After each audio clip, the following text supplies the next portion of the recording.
As a sign of good intent, the PLO have been moving off the streets of West Beirut in the past 24 hours as they get ready to go. In their place have come the Murabitoun, a Muslim left-wing militia that dates back to the Lebanese civil war of the 70s, heavily armed with Russian tanks and anti-aircraft guns. Their presence is a stark reminder that even when the PLO go, Lebanon could still be left with its own internal wars, because this small army is ready to face the Christians of the right, the Phalange, who are dug in with the Israelis on the other side of Beirut. It was significant that this morning, as the Israelis pulled back a few hundred yards in East Beirut, it wasn't the Lebanese army that moved into this, the museum crossing point, but the Murabitoun. With precise plans from the PLO, they started clearing dozens of land and anti-personnel mines laid by the Palestinians to meet an Israeli push across this line. An extensive network of booby-trap devices put down just a few weeks ago. And when they'd finished that, they brought in bulldozers to remove the sandbags from the bunkers and dugouts of the PLO. The clearest sign yet that this war is all but over, that the Palestinians are going, and soon.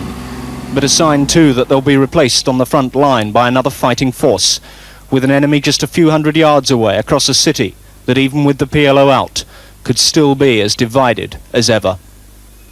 David Smith, News at 10, in West Beirut.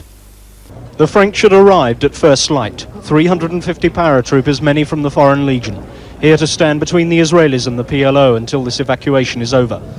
They found the Israelis waiting for them on the quayside, where they'd been told the Lebanese army would be. An inauspicious start for the multinational force as they unloaded men, trucks, supplies and weapons. The French commanders presented their plan to the Israelis. Apparently the Lebanese had been rather nervous about the idea of moving the Israelis out themselves. Eventually the Lebanese turned up to get a ticking off from the French, who wanted the Israelis out right away.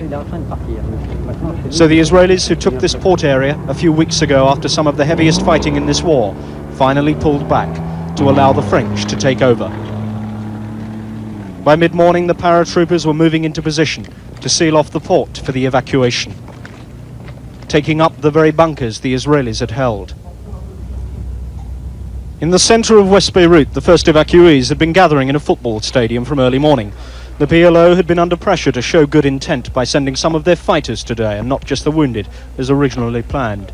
They obliged by having a battalion of about 400 move out, all of them in full battle dress, carrying personal weapons, including rocket-propelled grenades, which the Israelis say the agreement does not allow them to take.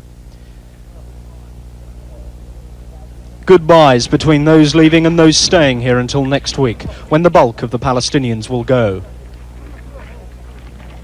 There were wives, daughters, sisters and brothers as well, all of them standing by. They will not be joining their men for several months, if at all.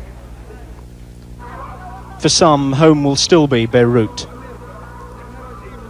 From here they moved off for the 3-mile journey down to the port, most of them bound first for Cyprus, then on to Jordan and Iraq. The beginning of an evacuation that will leave about 7,000 men scattered over half a dozen Arab countries, but with the hardcore likely to end up in Syria, still on Israel's front line. Which is why perhaps this departure became something of a celebration, with the PLO going out, guns blazing.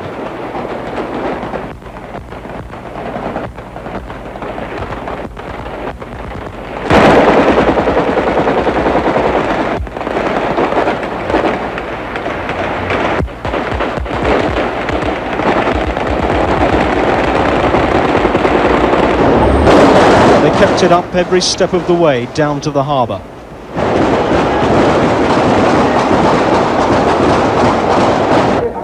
There the French force stood by, nervous but getting a Palestinian welcome. At last this evacuation was underway.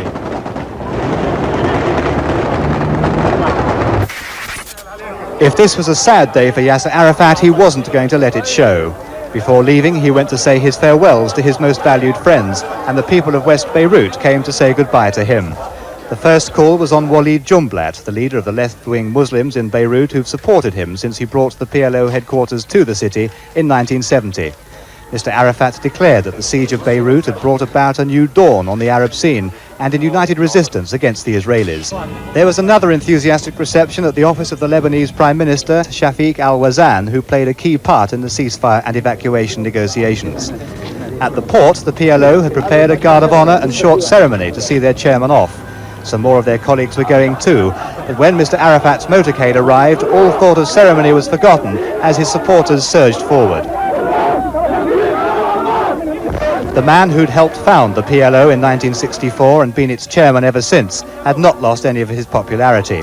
Indeed, his friends say the Battle of Beirut had greatly increased his standing. His reputation and authority is certainly intact around the Arab world, but Lebanese troops were needed to stop his own men mobbing him all the way to the ship. He boarded the Greek vessel Atlantis bound for Athens, where he's expected to stay for a few days only. Then he will go on to Tunisia, where many of his fighters are already, and where he'll establish his new political headquarters. Jeremy Hands, ITN, West Beirut.